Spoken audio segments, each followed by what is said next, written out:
Le samedi 3 février 2025, la Journée mondiale des zones humides a été célébrée en différé au lycée privé Janvier Nguema Mbumba, sous l'initiative de l'ONG OELO. Cet événement a réuni les clubs nature de la commune de Lambaréné, dans un élan collectif pour la protection de ces écosystèmes essentiels. Et je suis fière aujourd'hui parce que nous avons célébré la Journée mondiale des zones humides avec environ 10 clubs présents. Et je suis fière de voir ces jeunes qui se démarquent en menant des activités pour nettoyer nos cours d'eau. Aujourd'hui, la population a transformé la plupart des cours d'eau qui sont dans notre ville de Lambaréné en bac à ordures. Et ces enfants se sont démarqués à sensibiliser les invités qui étaient là de changer de comportement et que tous ensemble, nous luttons pour la préservation de nos zones humides. Cette édition a été particulièrement marquante, car pour la première fois, les établissements primaires ont rejoint les établissements secondaires dans cette célébration. Une ouverture qui témoigne de l'intérêt croissant pour les questions environnementales dès le plus jeune âge et de la volonté de sensibiliser tous les niveaux scolaires. Autre fait marquant, la participation de l'école privée inclusive Anna School, qui accueille des élèves en situation de handicap. Leur implication montre que la protection de l'environnement est une cause universelle qui ne connaît ni barrière ni distinction.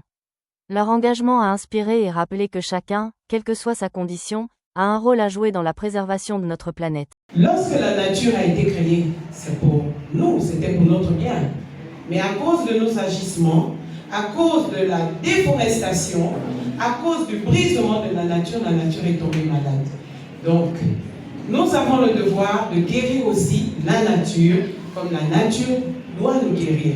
Les zones humides sont indispensables à l'équilibre écologique. Elles filtrent et stockent l'eau, régulent le climat et abritent une biodiversité unique. Cependant, elles sont de plus en plus menacées par la pollution et l'urbanisation. À travers cet événement, les jeunes ont réaffirmé leur engagement à protéger ces espaces vitaux et à sensibiliser leur entourage sur leur importance.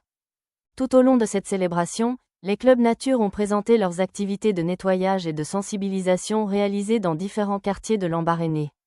Grâce à une projection d'images et de vidéos, l'Assemblée a pu voir l'impact réel des actions menées par les élèves. Débarrasser les zones humides des déchets, restaurer des espaces pollués et sensibiliser les communautés locales. Alors, cette journée a été cruciale et d'une importance capitale parce que nous avons échangé avec les autorités locales, nous avons échangé avec les jeunes, nous avons pu sensibiliser et nous avons renforcé notre engagement pour la protection de ces milieux-là, ces milieux qui sont les joyaux de notre biodiversité. La présence du délégué spécial de la commune de Lambaréné a marqué cette journée d'un cachet particulier. Dans son intervention, il a félicité les élèves pour leur mobilisation et a souligné l'importance de l'implication citoyenne dans la protection de l'environnement. Il a également encouragé la poursuite de ces initiatives, affirmant que les jeunes sont les acteurs du changement de demain. Célébrons aujourd'hui.